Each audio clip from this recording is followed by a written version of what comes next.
Did it come up now? I have Jewish literacy. I thought I had. Yeah. So anyway, oh, and Geraldine, I think mentioned she wasn't going to be here. Oh, drat. She's not. She's in South Carolina for a wedding. Good Yeah. morning, Okay. Well, everybody. she'll listen to the recording. But she Okay. kind of her request at the end of her last class is what led me to do what we're going to do today. Give me a quick second. I was remiss in taking attendance. See if I have that. Let's see. Connie, it's so nice to see you. It's nice to be back. Feels like a long time. Oh, mazel tov, Connie. We Yeah, missed thanks. you. Yes, Yeah. mazel tov. It was a grand few weeks, that's for sure.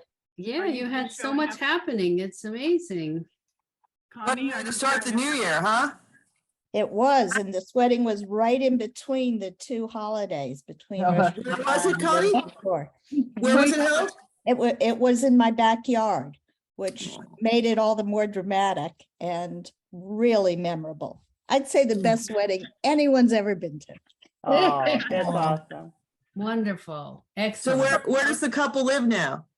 They live in Philadelphia, not far from me. Yeah. Lucky you. I live in Philadelphia, and 3 of my 4 children live within a mile. Oh, you're so lucky. Oh, Isn't that that's nice. crazy? And the 4th one's just in Manhattan, so not all that far away. Beautiful. Wonderful. Okay. Yeah, I'm lucky. So, as I was saying before you all were just coming on, so Geraldine asked about instruction with regard to Tefillin. She specifically said, you know, what about the bracha for putting on Tefillin? And because I had mentioned quickly about the bracha for putting on a Talit, but it dawns on me that, again, we should take a step back. And I know I described quickly or briefly the structure of, you know, why do we pray 3 times a day? What are the names of those services? The structure slightly, and I realized, you know, we could get a better understanding of that if I just took a few minutes. So I pulled out the Bible, the handy dandy book, Guide to Jewish Religious Practice, which is in the chat. I wrote it down in the chat. It's A Guide to Jewish Religious Practice by Isaac Klein. As I say, my edition is from 1979. This has a lot to do with why I understand the ritual the way I do. Because, you know, going to shul all the time and seeing everyone do it is one thing, but that's observing it. That's not necessarily anyone explaining certain aspects to you and any differences and so forth. So I bought this book, and it's a great book. I imagine. Hello. I imagine it might be used in certain classes, you know, depending on what level of knowledge people have when they come to JTS or some of their, depending on even any of their classes, this might be a standard book. So at any rate, I'm going to share some things from this book with you. Does the book assume you know a lot of stuff beforehand? I don't think so. However, so it uses words, again, that are spelled in English. So like the word halacha, is right here. So it's here, Judaism rises and falls in accordance with the degree to which halacha permeates and penetrates the life of the Jewish people. So there's some assumption that you are familiar with certain terms because they don't define the term halacha. They just use the term halacha. I never Okay. heard it pronounced that way, Rachel. You said you heard it halacha? Halacha, yeah. Halacha. Okay. I think the proper Hebrew pronunciation, the way it's is halacha. Oh. But that's okay. We all say halacha. So there is that little appreciation, I think. So yes, a little bit of knowledge may be assumed. Anyway, let's see. So the way, so services are, daily services are structured the way they are to make it easier, I think, and to bring together some things that used to be done separately in the home particularly by men. Okay, so upon rising in the morning, the tzitzit. So this is in the introduction to this book. It says the Midrash tells, once when Hillel took leave of his disciples, they accompanied him part of the way and asked him where he was going. He answered that he was going to do a mitzvah, to wash himself. When they asked what kind of mitzvah that was, he gave an instructive answer. The statutes of kings are washed regularly, he said, and this is considered a noble responsibility. Man is the image of God, and as such, he should certainly receive the same care. This care should also be considered a noble and important function. We have a regular routine of morning hygiene that is followed for reasons of health. Long before we became aware of the hygienic value of these practices, they were prescribed by Jewish law for religious reasons. The purpose was to pay proper respect to the body, which was created in the image of God and is the abode of the Spirit. Hence, when a person arises in the morning, he should first recite the short prayer, Modeh Ani, or Modeh, right? Modeh Ani, which we talked about last week. And immediately thereafter, wash his hands and face. He may recite this short prayer even before he washes his hands, because it does not mention the name of God. Then he may proceed to all the other practices that have to do with morning hygiene. After dressing, one should proceed immediately to morning prayers. This means that one should not eat before the morning prayers. It is permitted, however, to drink liquids before the morning prayers. When the prayer service is long, as on the Shabbat or on festivals, people in poor health who find it difficult to wait until the conclusion of the service are permitted to have a light breakfast before the morning prayers. So again, I've known about this since I was little, that there were many men in our congregation who did not eat before Shabbat morning services. That was not the case in my house. My father was diabetic. My father had to eat. But other men in shul would grumble about, come on, let's get done. I need to eat. So now I knew why they were kvetching, right? Some would have a light meal, but they would not have bread. So they wouldn't have, right? They wouldn't say the motzi. Okay. So then this goes on to talk about the Talit Katan, which are the arba kanfot that, Orthodox men wear, the tzitzits under their clothing. This is a little interesting. In ancient times, all garments with four corners that were worn during the day had tzitzits on the four corners. So, and give me 1 second to mark my page. This book doesn't like to stay open. So, tzitzits, I'm holding my son's talis here. We know what they are. They hang from the corners of this beautiful talit.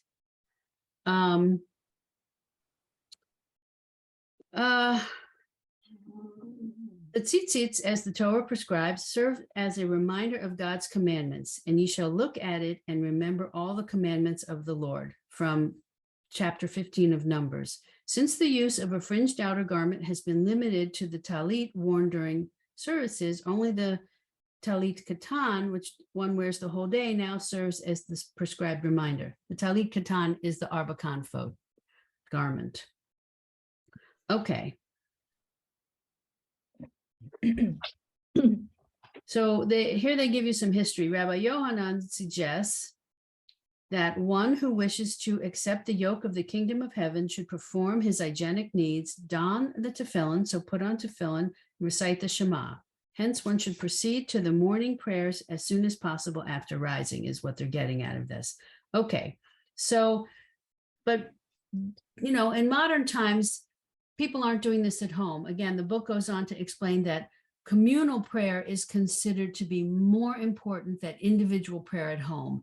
The focus on the community and the looking out for others in our community is a core tenet, and that's why coming to services, having a minyan, and doing this as part of that Shachrit service is what is preferred.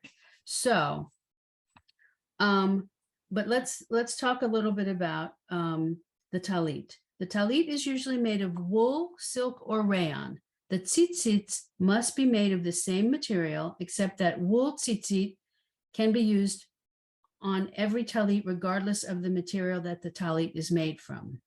So, there's a prohibition on combining certain kinds of yarns, threads, right? And this is an explanation of what's permitted.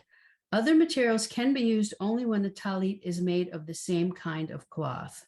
Okay, the tzitzits are attached in the following manner. Okay, this is where I wanted to kind of, so, they're hanging from a corner. Trying to, here, I'm gonna put this over my shoulder a little bit so you can kind of get a sense, okay? Are attached in the following, at the corner of the talit, there is a hole, okay? 1 inch or 2 from the hem. 4 threads, 3 of equal length, and the 4th longer are brought through the hole and folded over, now making 8 threads.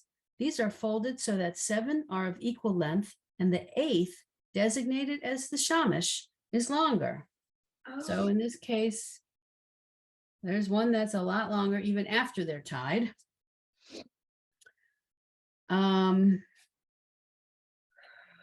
Another double knot is made, and the shamash is now wound 8 times around the 7 threads, excuse me. So yes, you see, if you know anything about knotting, you can make knots and then you can wind something around, and then you still have it down, and then you can divide it up and do it some more. So that's what's going on here.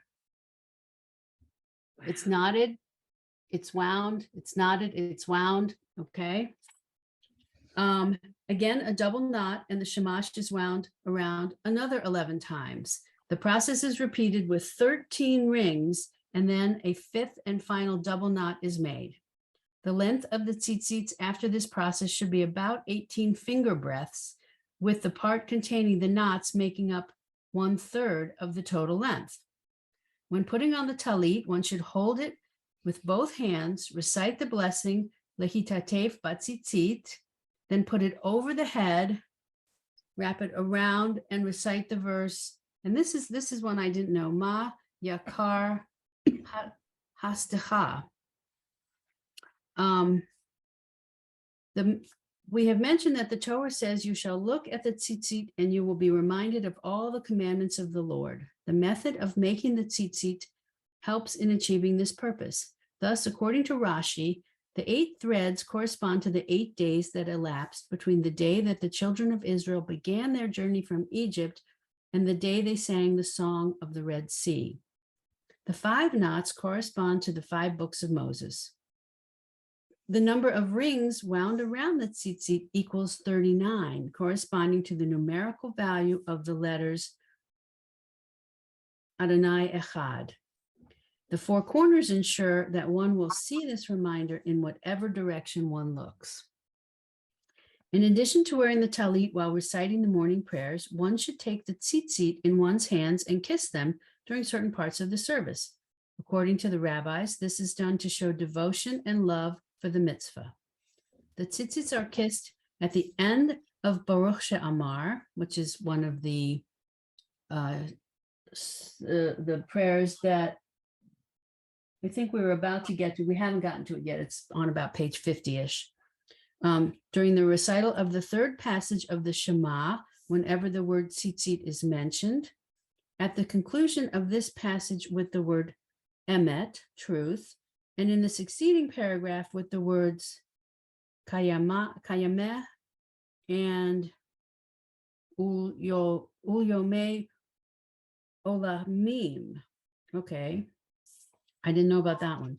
If one removes the talit temporarily during services with the intention of putting it on again, one does not have to repeat the blessing.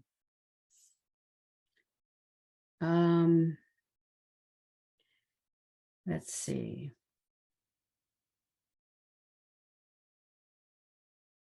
Tefillin. Okay, so let's move on to tefillin. Pardon me while I. What, Rachel, Yes, what's the blue thread that's so, in the tzitzit? right. So the blue thread is the patil techela, which just means a blue thread. And it's mentioned in the Shema, in the paragraphs of the Shema.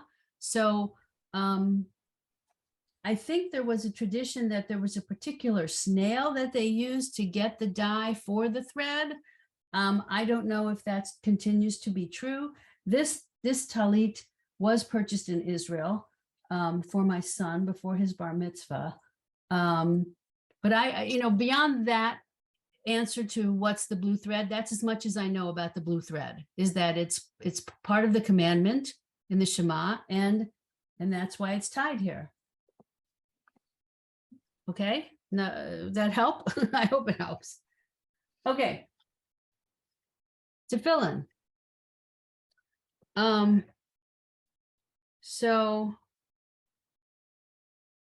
the purpose of the tefillin is best expressed in the prayer that is said before putting them on. And I will be honest with you, I never said this prayer before because I've never put on tefillin.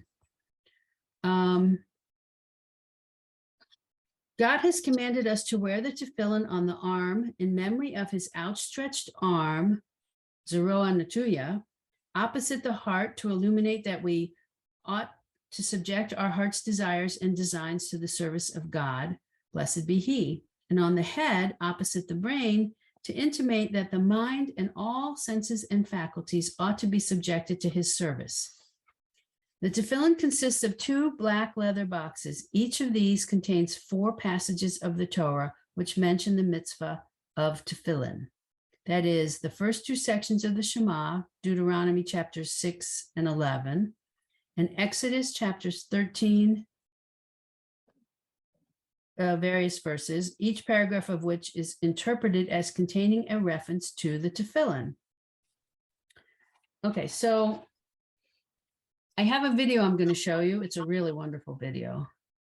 But so tefillin are wrapped in a very specific way and kept in a lovely container.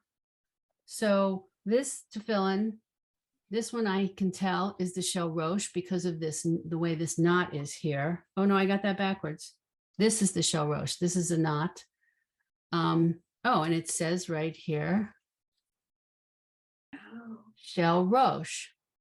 And this other one is for the arm. So I'm not going to unwrap these, ladies, because I'm not good at wrapping them up. But I'm going to show you a video that goes through all of it in just a minute.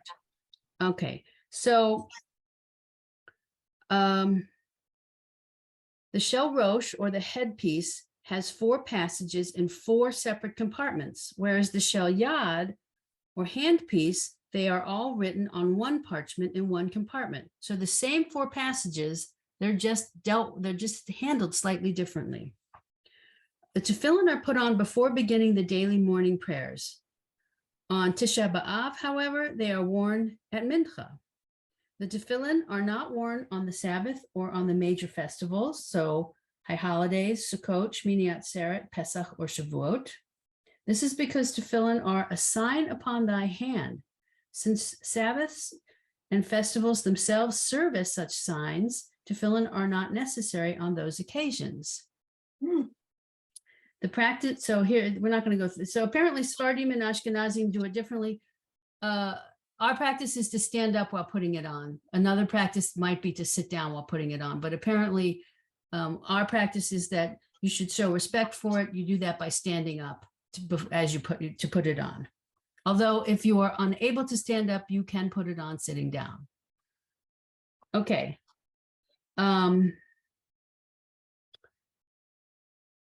All right, so rather than me reading all this to you, let me give me 1 second to find my lovely video.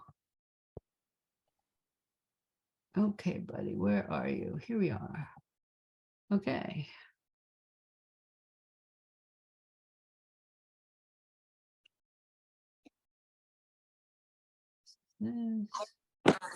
Okay.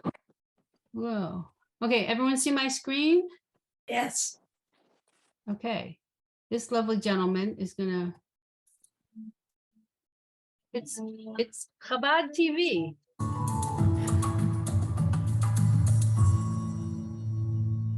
Hi, welcome to Jewish.tv DIY. Can you hear? Today we're going to learn how to put on tefillin.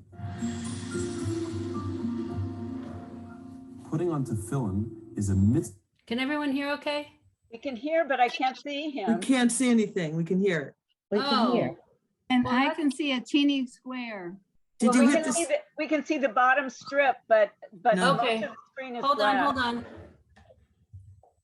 Can you see him? Yes. Yeah, Okay. yeah. Yeah. All right, so fine, we'll do it this way. Thank you. I'm glad I asked. I'll make him as big as I can. You see him now? Yep. Yes. Yeah. Okay. Okay, so here we go again. For all Jewish men and boys from ages 13 and up. It's a mitzvah to put on tefillin every single day, except for Shabbat and biblical holidays. Before we get started, we should just mention how crucial it is to make sure that your tefillin are kosher. The tefillin boxes are made of animal hide, and so are the parchments contained inside of them. The parchments have certain Torah verses written on them. Like mezuzah and Torah scrolls, they are made by expert scribes according to many intricate laws. They need to be bought from a reliable source, and even then, the boxes, the parchments inside, and the straps should all be checked periodically by a scribe for wear and tear.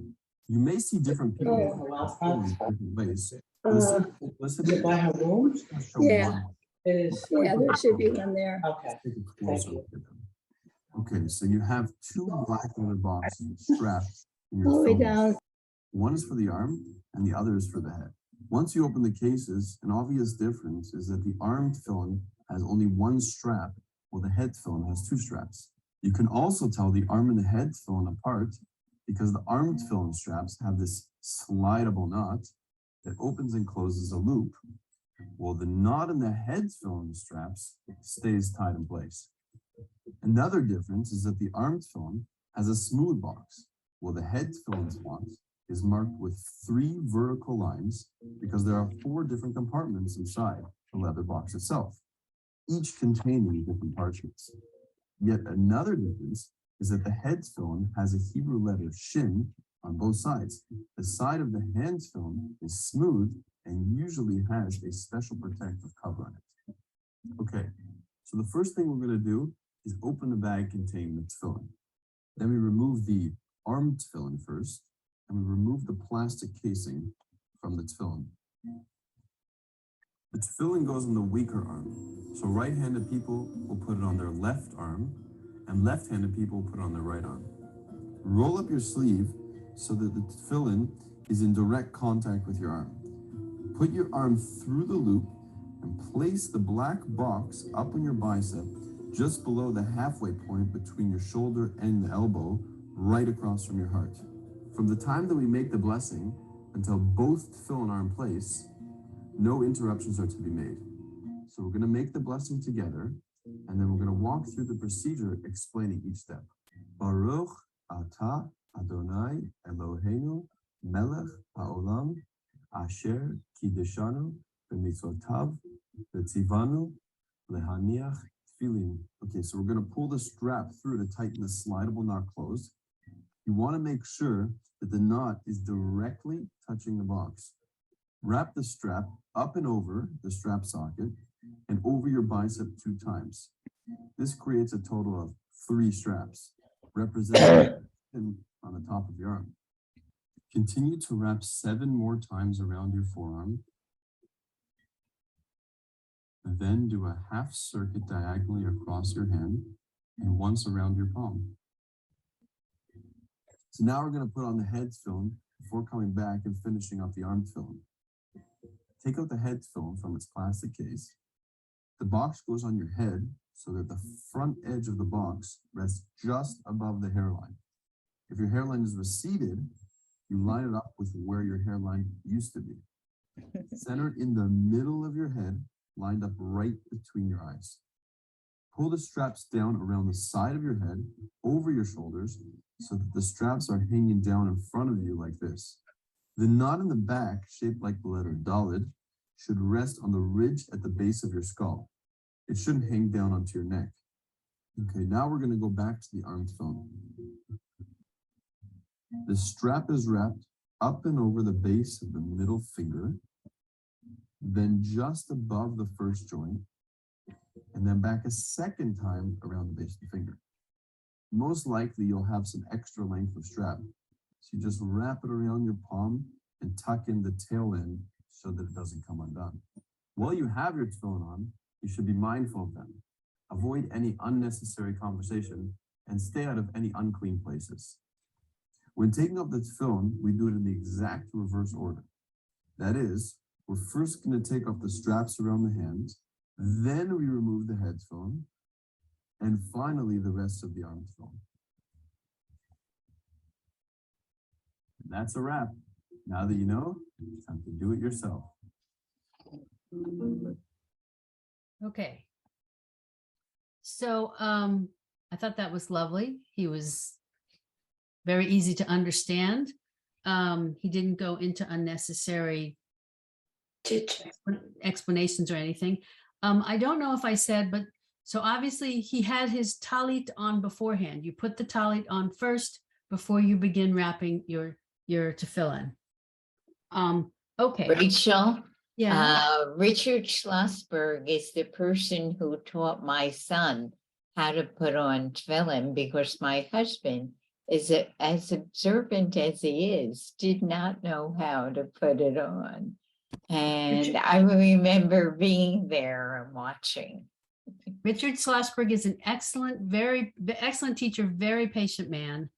For all of you, so Lenore is in Summit, New Jersey, or close to there. The Schlossbergs lived there.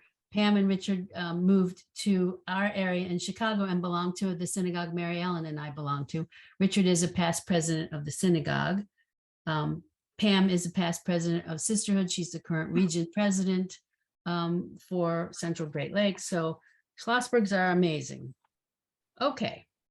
A question, Rachel. It doesn't have to be part of the services that you're doing this, Correct. because Chabad will come up to you at some communal event and say, did you put tefillin on today? You're So exactly right. what's the connection there? Why is it important to put tefillin on, even though you're not doing some communal service? So let's see if I can give you an answer to that.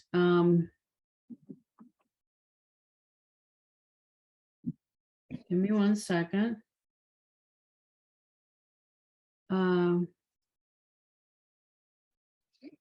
Here we go. Well, no.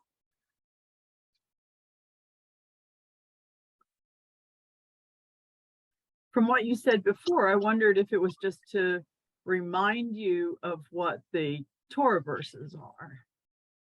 Well, and I don't know.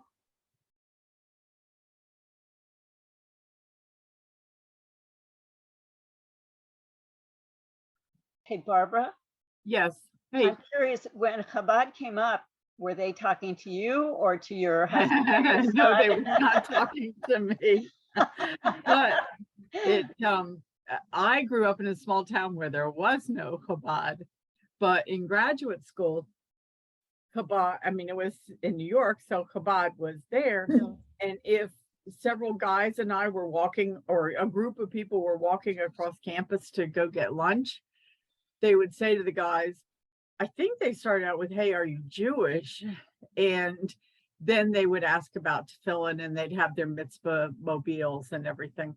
But then I noticed it again when my son was growing up, that if there was some community event, social event, holiday event or something, they would show up. And my son went to Jewish day school and had Chabad people as his teachers, and he would always just cooperate and do it.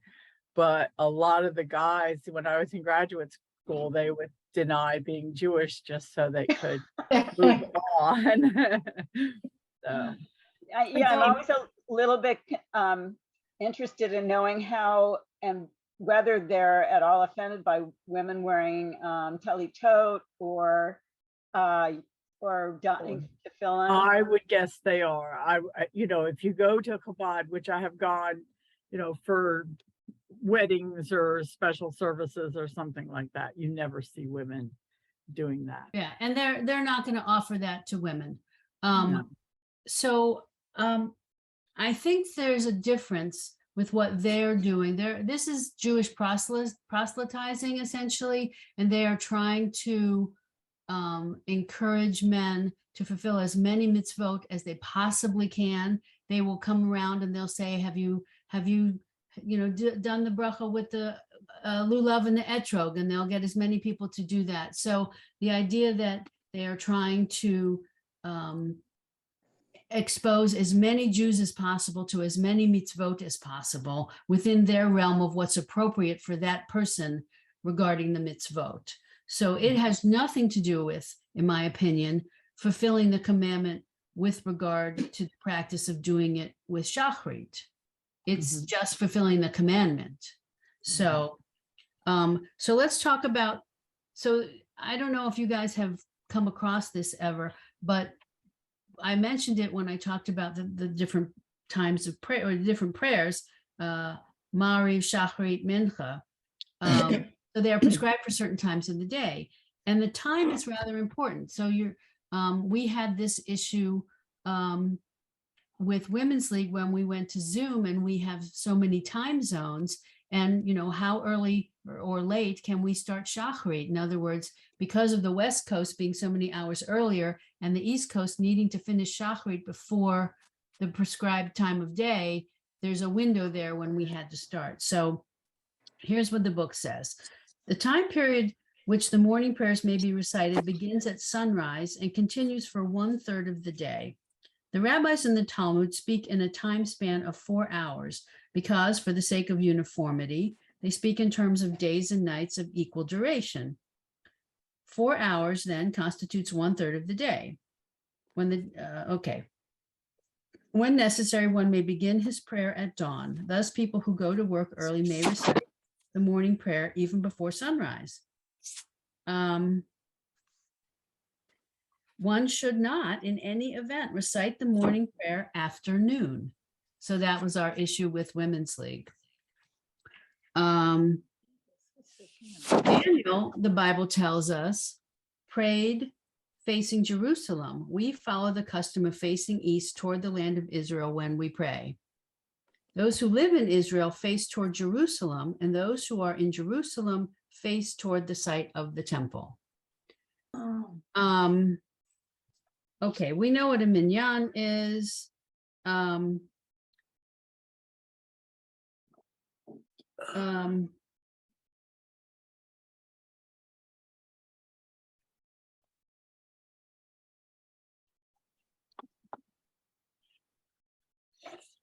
Public prayer is conducive to greater solemnity and exaltation, this book says. So this is the different, we can pray at home, sure, but we also are encouraged to come and make a minyan, right?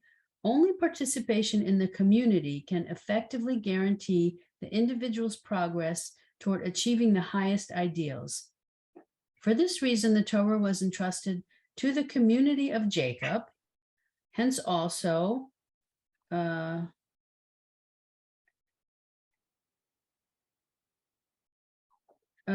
certain things can only be recited in an assembly of the community, right, during a minyan.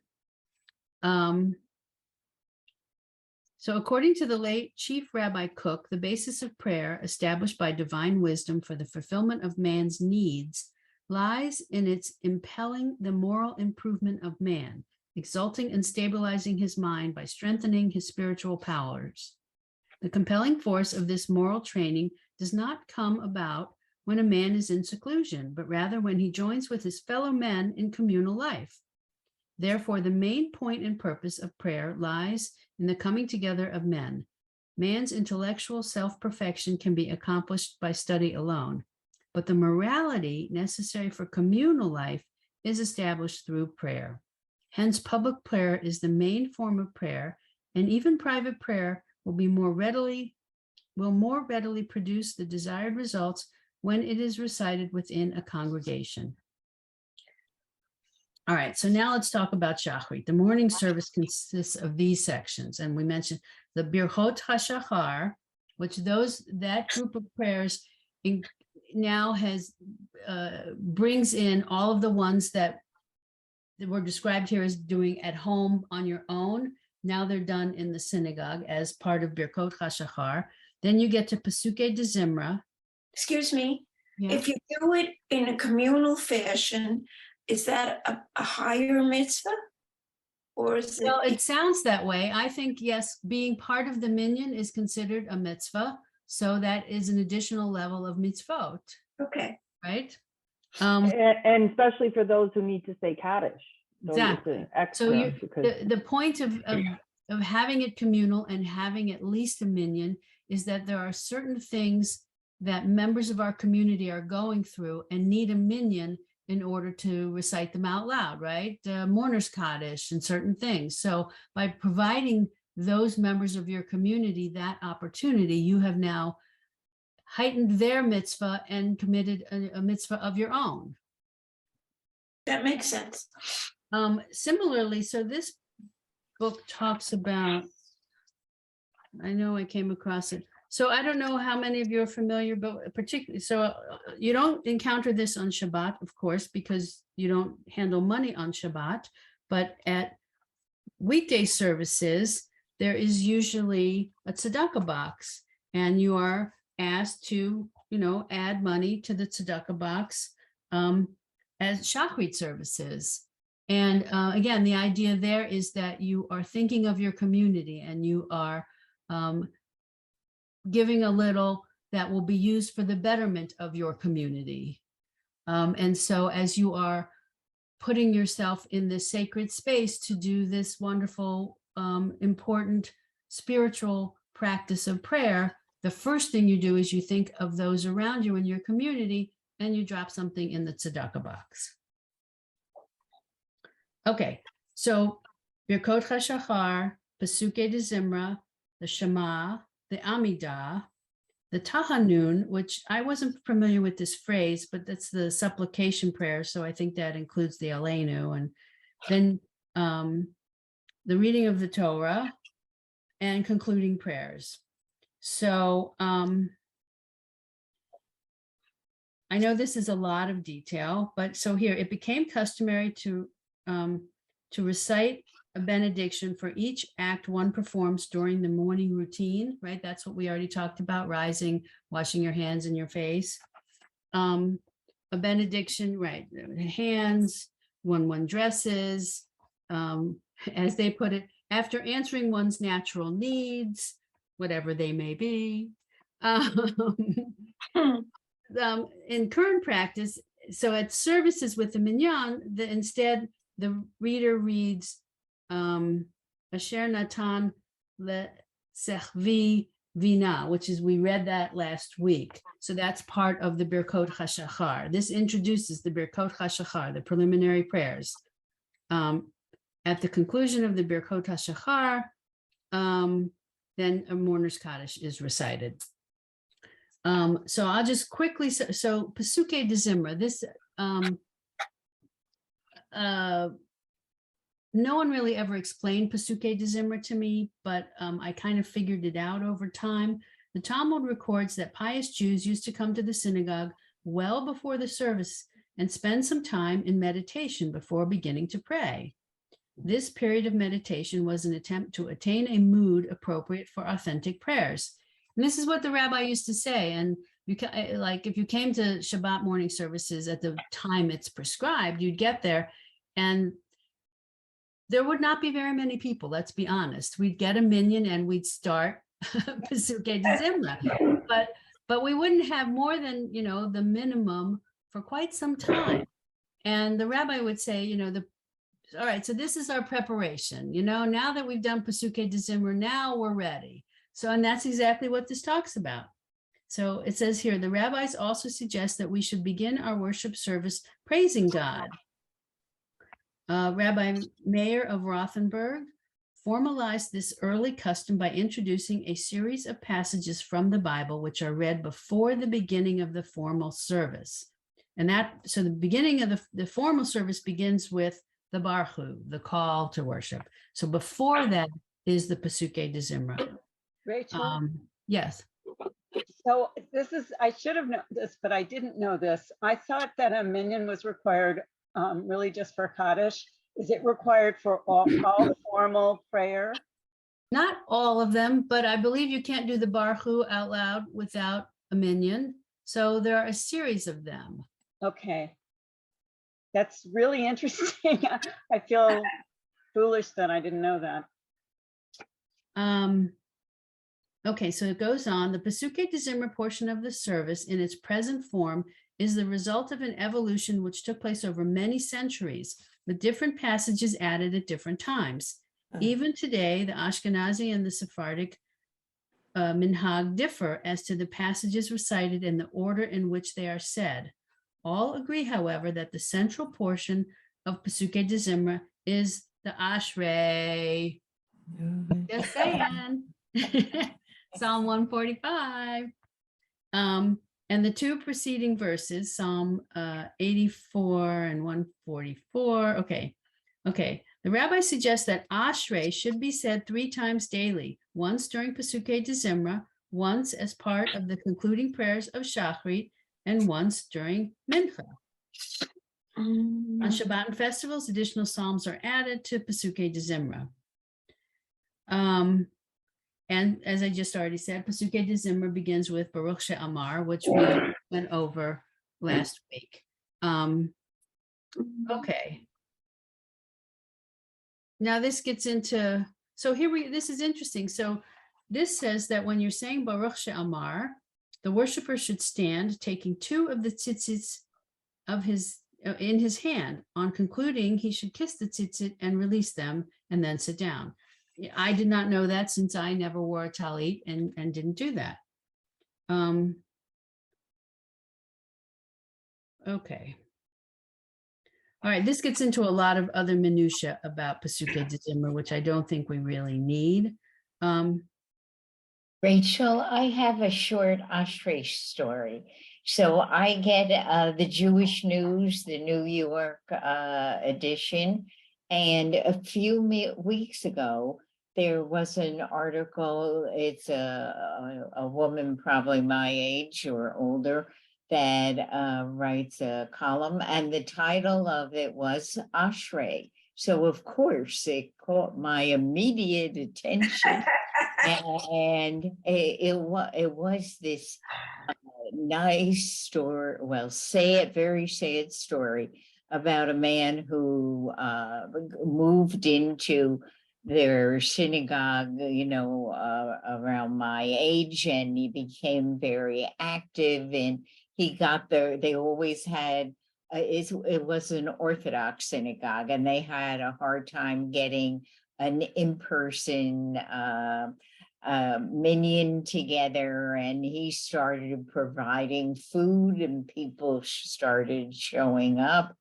And then this man had a stroke, and he was really very much affected by it, and people would go visit him in the facility was at, and nobody could, get a movement or anything. And the rabbi said, well, I'm going, and I'm sure he'll react to me. And the rabbi went and started to talk to him, and there was nothing. And then he started to chant Ashrei, and the man started to cry. And that was the only thing he reacted to. And the nurse came in and shooed them out of the room for disturbing the patient. And that was and he died shortly thereafter. Well, and the moral of that story is, in my opinion, that certain prayers or certain ritual practices, like I told you about the blowing of the shofar, touch people very deeply, bring them to an important place, a place of sanctity maybe, or great repose, and it had an emotional response from that place. And I know one day when you all conquer the Ashrei, you will think of me, and you will always think of me for a long time after. I think of you now when I do it. Thank you. You see, it's just like how I think of Rabbi Hyatt when I have to mumble through or explain to you all why we're going as fast as we possibly can on the third paragraph of the Shema. So these are ingrained in us. Okay, well, thank you for that story. I'm going to share my screen. Rachel, I have one more question, and it's about Women's League. And where does Women's League stand in terms of Tefillin and Talit at their meetings? Well, so as you will see, well, so before Convention 2020, between Convention 2017 and Convention 2020, Women's League did a series of workshops to teach women how to wrap tefillin. Wow. And then, and I think they also, as a part of that, of course, they expected them to put on a talit before they were to put on their tefillin. And we were planning on having at Convention 2020 a celebration, sort of a minor little Shechianu moment for all these women who were going to be, you know, who had learned to put on tefillin and were doing it for the first time at a service of this nature. Certainly there are many women now who lay tefillin. And I was taught to call it lay tefillin as opposed to wear tefillin or wrap tefillin. The phrase I was always taught is lay tefillin.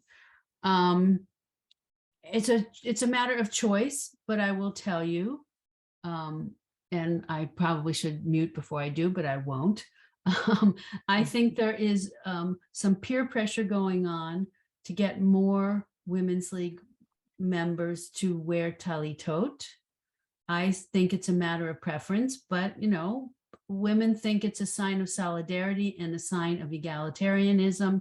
And it is, I believe now, a custom for each the outgoing Women's League International president perhaps to present to the incoming international president a talit that I believe is woven by a former international president, Corey Schneider. I'm not sure if she weaves them all herself or exactly what the situation is with that, but Corey, I know, took a talit weaving class, and I believe she does some of that. It's a beautiful ceremony, of course, and it's very meaningful. And Rachel, I think, and you can correct me, but I think once the woman begins laying tefillin, you do it all the time. You don't just, right. You take up that mitzvah on a daily basis. That's the thing, exactly. To daven, right.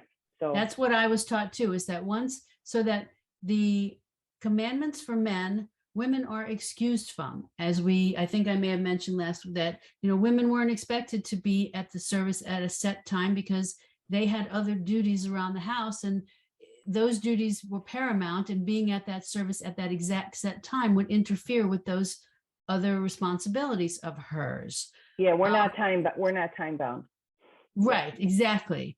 So, but once you obligate yourself or you begin to take on the other commandments, then you are saying that I will do them the way they are prescribed, which is what Mary Ellen is describing. So it is a big commitment to lay tefillin, as opposed to wearing a talit, not as much, obviously. Right. Is the tzitzit on the women's talit the same? Exactly the same. They're identical. The difference in the talitot really are the size, because women tend to be smaller, shorter in stature, shoulders smaller. Women's talesim tend to be smaller. Also, you can get them in different motifs that they think might appeal to women more than the traditional ones that always appeal to men, right? So they have pomegranates on them, and they have, you know, there's not a other than the tzitzit on the talesim, there's not a prescribed motif, or there's not a prescribed fact for the piece at the nape of the neck. You can put different things on that if you want. You can get them specialized. You know, they tend to put the bracha And that just makes it easy so that you're looking at it, you've got the bracha and you put it on. But that's not a requirement. It doesn't make it kosher or not kosher. So it's called an atara, the piece that is that part of the talit. Yeah. So, okay. So here we have, we did a little bit of this last week. We did Moda Ani, which we now do in shul as opposed to us doing it at home when rising. And then we don't need to do the washing of the hands in shul, I don't think, but I'm sorry, I'm blocking what's here. These I actually scanned from my Siddur because I could not find them anywhere else. Oh, this is still in the way. I'm sorry. Okay, but now I need to get to the one behind this. Okay. So,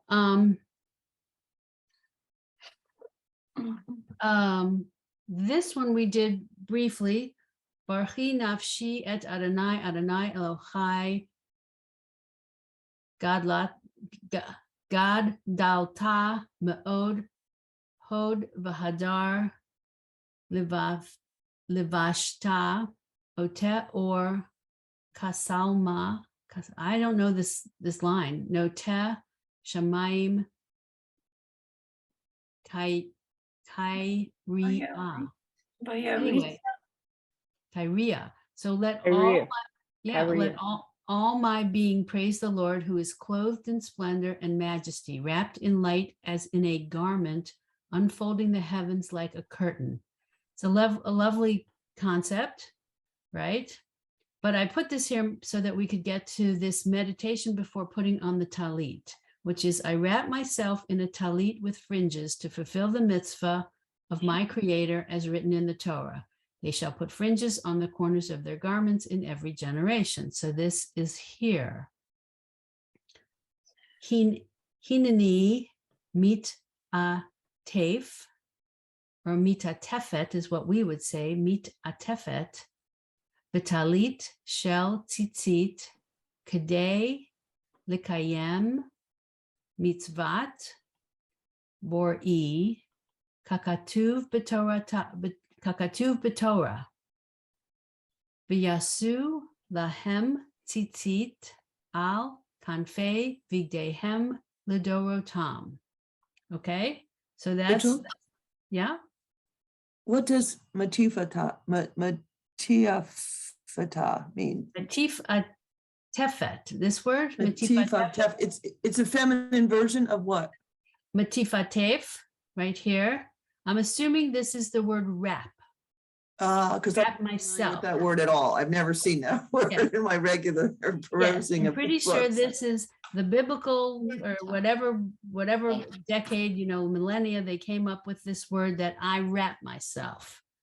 Because batalit shel tzitzit, so in a talit with the four corners. So that's to me this word. Thank you. You're welcome. Okay, so now so now we're going to go to this page. Are these said quietly to yourself? I mean, my weekday minion doesn't do these. Yes, these are done individually. Once you're in the synagogue. So again, I'll tell you a little bit about when I was a girl. So and many synagogues I know had this. Ours happened to be in the chapel. There are little lockers, and some of them have cubbies, and the men would keep their talesim and their tefillin in a locker. And so they would go to that room and they would take it out and they would stand right there in that room and don themselves in their talis and then lay their tefillin. And then they would join the minyan for Shachrit. So yes, they are done quietly. Can you see this all right? Do I need to make it bigger? Okay. Okay. Is that good? Yes. Okay.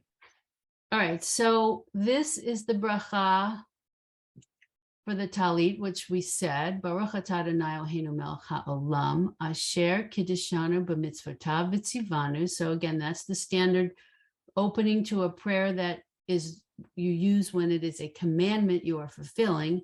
Lehitatef batzitzit. Okay, now this, I'm not familiar with people saying this. Everyone I've noticed, and in my family, they just tend to say this prayer and they put on their talit. But this is apparently a meditation that can be said in addition.